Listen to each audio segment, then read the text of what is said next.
Hello. So I'm out here just taking a look at the yard, and we just got a pretty good rain this morning. Just checking out the chickens and everything. We have some sad news to report though. We got 4 bantam chickens and they were all unsexed. We got them from Tractor Supply, and 3 of them ended up being frizzles, and I'm not entirely sure what type of frizzles they are.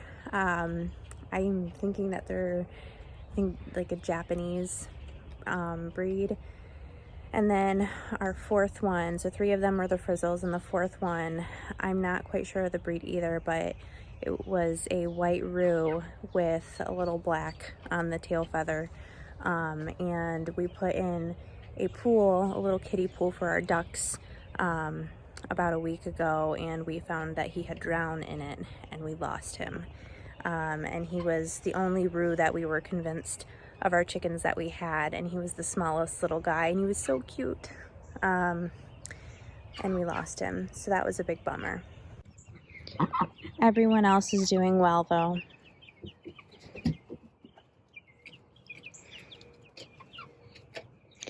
And then you'll notice our lovely corner of the coop over here that our chickens are pecking at.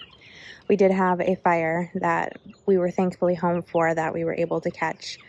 On some of the colder nights, we did put a heating lamp in there, and our White Rock chicks jumped up onto the roost and knocked it down, and it ended up catching on fire. But they were all out here in the run, and none of them were hurt or injured in any way, shape, or form, and we were able to catch it in time, thankfully. So we have it fixed inside, but cosmetically it doesn't look the greatest right now, but we're planning on painting the whole thing anyway, as the particle board is not durable with the rain and the water. So that's the plan. So don't put a heat lamp in your coop.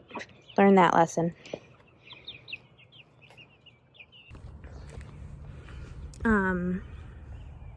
So yesterday we ended up planting the majority of our remaining garden. We got, I'll show you. We got marigolds in, planted some seeds. I'm not sure what the germination rate on those is going to be, because I harvested the seeds from marigolds last year, and I looked up a YouTube video, but don't really know what I'm doing.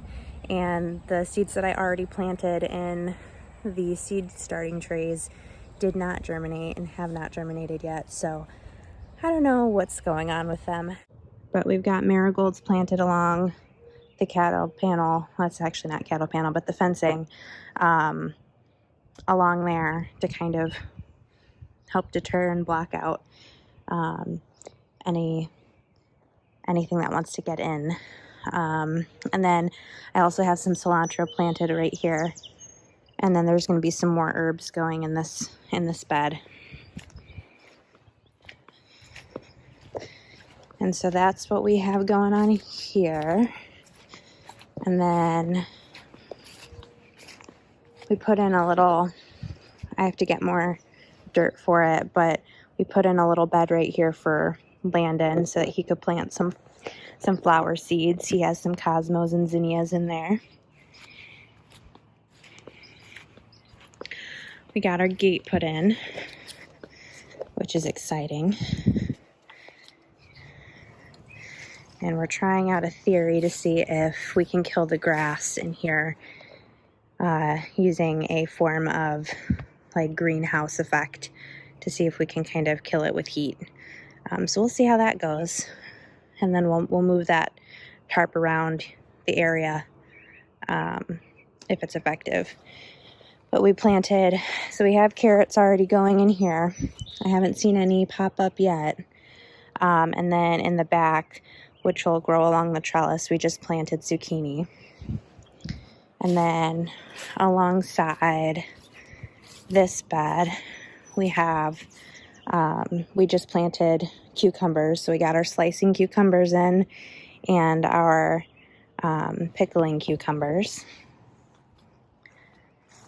And then, excitingly, the only thing that's germinated so far is we've got some stuff coming up here, and then over there, I can't remember if I planted spinach here or lettuce here, but one of them, and then kale's in the middle. So those are coming up, and then we will pull them out and space them accordingly. I think I just like tossed a ton of seeds in there. So I'm excited for that. Nothing has popped up with our potatoes, which are over here. Actually, you know what? I take that back. These were not here yesterday. I see a couple coming up. We got a ton of rain. Oop, there's some more there. Cool. So those are new. Those were not here yesterday. So that's fun to come out and see. We had a really beautiful day yesterday with sun and everything, so yay. Our garlic's doing good over there. And then the other things we planted, I decided that I have no idea what to expect with the loofahs or the melons or any of those types of plants. So it's going to be kind of an experimentation to see what happens. But I did plant loofahs are here, and also I split it in half, so there's loofahs and melons. I don't know what's going to happen with them, if they will work out, but we'll see. It's an experiment. I had no idea where I was going to put the melons, but this seemed like the only option. So, and then we've got spaghetti squash in here. Wow, it's interesting because I came and I weeded this out yesterday, and I'm seeing a bunch of little weeds popping up that weren't here yesterday. So, planted some cabbage in this bed and broccoli in this bed, and then I'm not sure how I'm going to work it, but the purpose of it being under the trellis is to get some kind of like something like that tarp to put over it to kind of greenhouse it in to sort of protect it from moths and things coming in. But I'm thinking I might use the trellis instead of doing it all the way over, kind of putting it closer to the actual plants. So we'll see. But those are in. And then lastly, I have Mammoth Sunflowers planted in this bed. So it's exciting.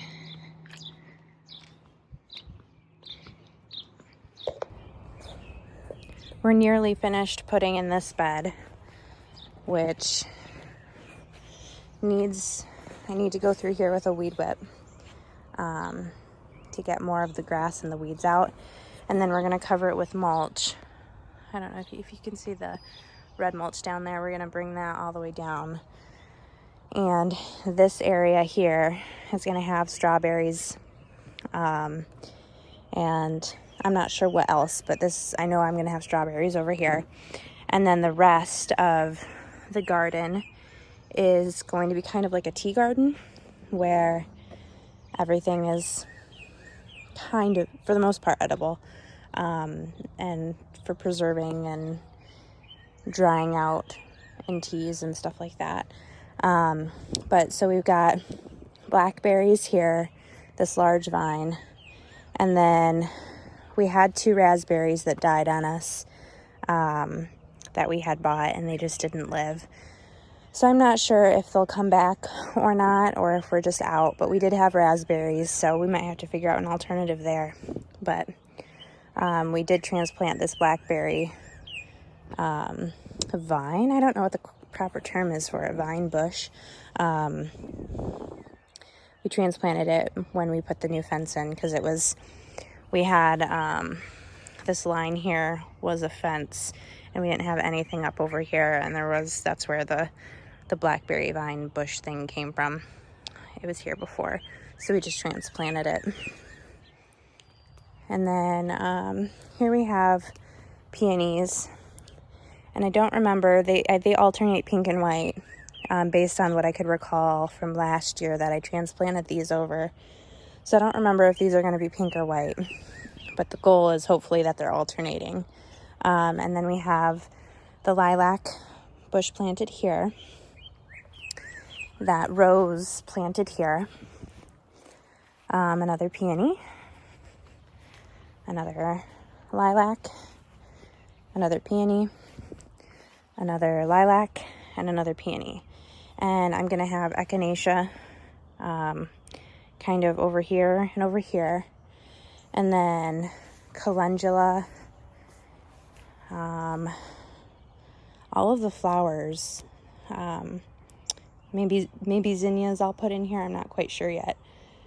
But I know my calendula will go over here. Probably helichrysum too.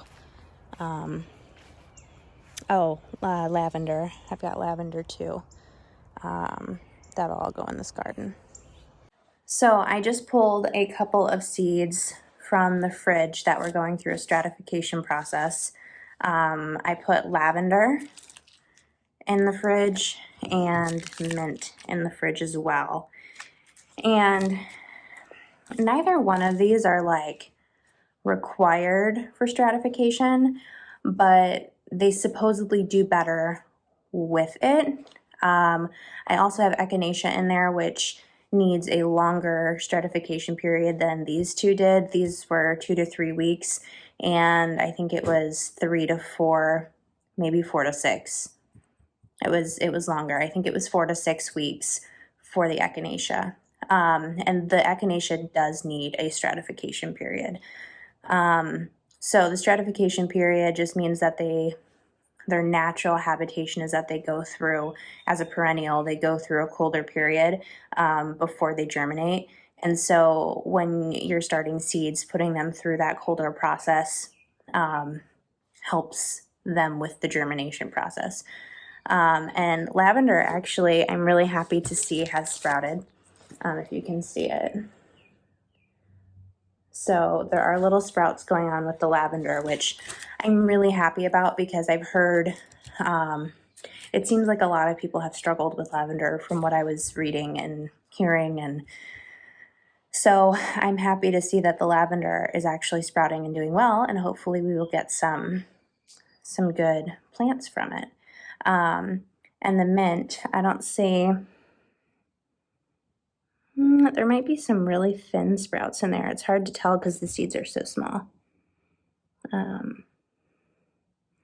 But the mint as well, again, not required to go through a stratification process, but it can be helpful. So that's what we did here. So I'm going to get these into some seed trays today, and then start with that. And then I'm also going to be sowing in seed trays corn. I have this Sugar Buns. It's a hybrid, which I didn't think about when I got it, but I'm going to try it anyway because they sounded really good. And I'm not naturally inclined to go for hybrids, but I apparently was not paying attention when I ordered these. So I'm going to try these Sugar Bun yellow corn, and then also direct sowing those, and then also, I'm sorry, not direct sowing, sowing in seed trays, and then also doing pumpkins. We're getting pigs, and so even if we don't have them for Halloween to carve, we will be giving them to pigs to feed them. And then, of course, saving them for, pumpkin puree and for pumpkin seeds.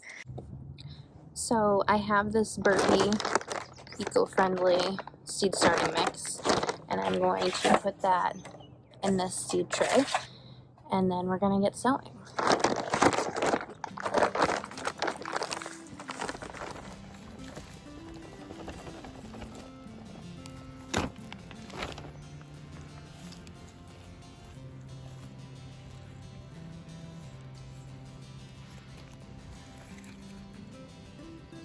So we've got our whole tray filled with dirt, with seed starting mix.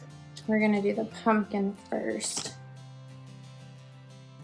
I was originally planting these at the latter end of May, but then, because it says that there's 110 days to harvest, but then I was seeing that some other people were saying that in my specific zone to plant them earlier in order to get them at a certain time frame for harvesting, kind of around fall. And so I was originally planning for late October, around Halloween, for the jack-o'-lanterns, which really probably having them a month earlier wouldn't be a bad idea. So that's why I'm now going to be sowing them in the seed trays. So I'm gonna do, let's see, how many? I'm only gonna do one row of pumpkins because realistically, I'm probably only going to want to have 3 vines. So if I plant one row of them, that should be sufficient, I think. So we're sowing at a depth of 1 inch.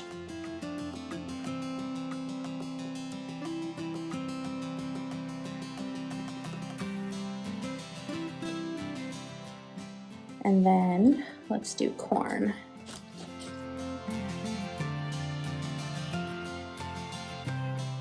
We're at 3/4. Oh my goodness. Wow. Look at these seeds. I was not expecting that. They have red on them.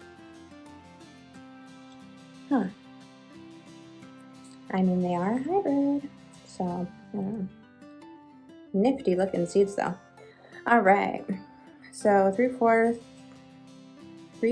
of an inch to 1 inch in depth.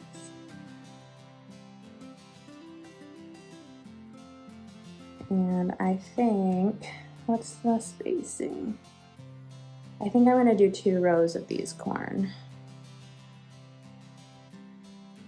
Again, just in case they don't germinate, but I think we'll have enough space for them if they do.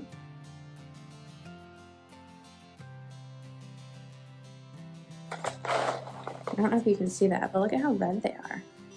They almost remind me of like the Flamin' Hot Cheetos. So funny. Okay.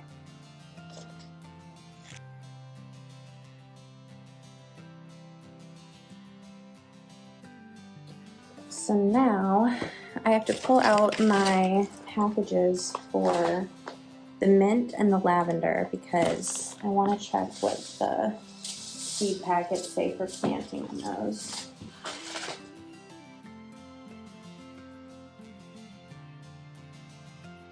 Fine. So for mint, they're doing, okay, so it's a surface sow. So we're basically just sprinkling it on there, I guess. All right, let's get a tag for it. Mint.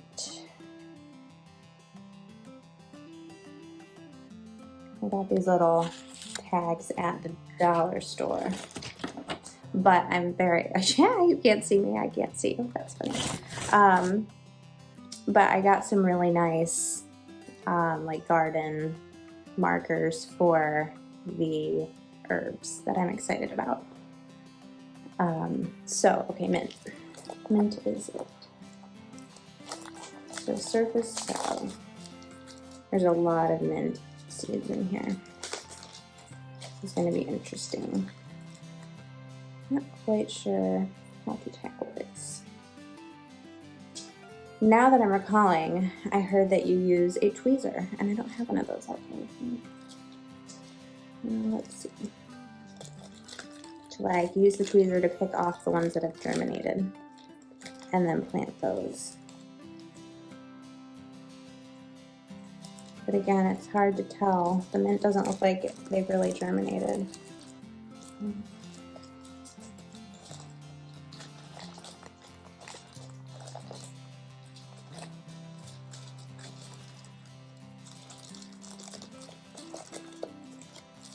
Okay.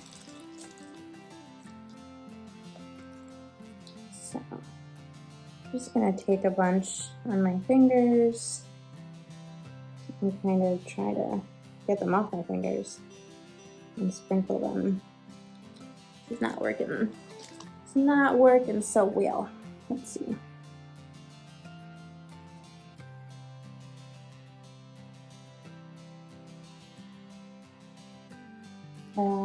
Retrospect, tweezers would probably have been very helpful.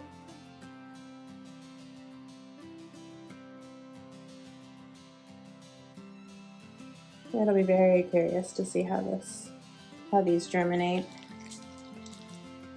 They're so tiny.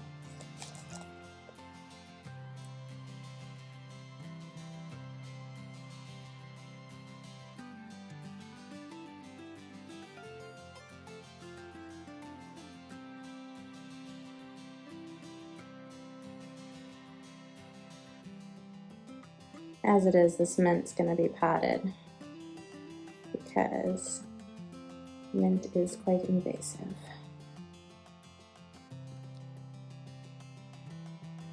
I feel like you might want to just sprinkle it all in a pot or something instead of going through these seed sowing trays. But alas, here we are. Another hindsight 2020.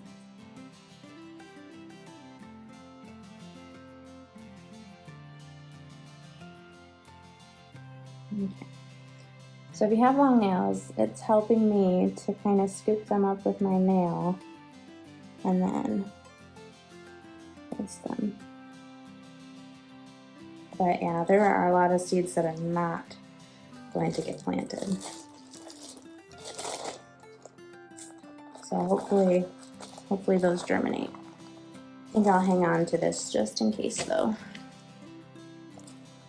And then, yeah, our lavender did a great job sprouting. I think I see sprouts in like every single one of them.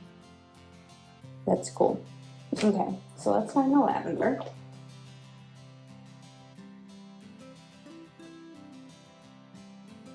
Okay. So since these are already sprouted, I'm going to put them in their individual cells. And I thought I'd need a whole tray. I'm glad I didn't grab a second one. So there's the lavender.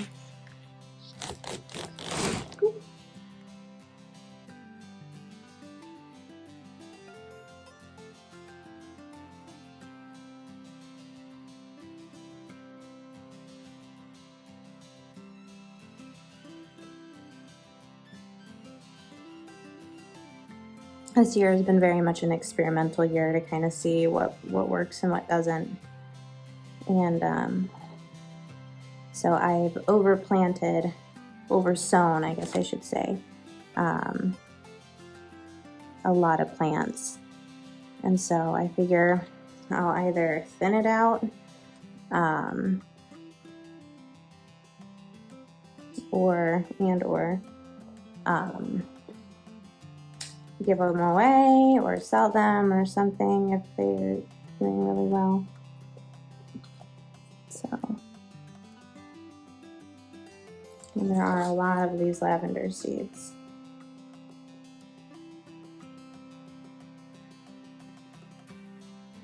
All right, so we got one row of pumpkin. I have one seed in each. 2 rows of corn, 1 seed in each. Clumps of mint, 1 row. As many as I could apparently pick up with my fingernail. And then lavender, there's 1 in each cell from this row all the way through. And then there's nothing from here to there. So I am going to water these babies and put some more water on my other seed trays, and then that'll be it for today. Thank you for joining me, and I will see you in the next video. Bye.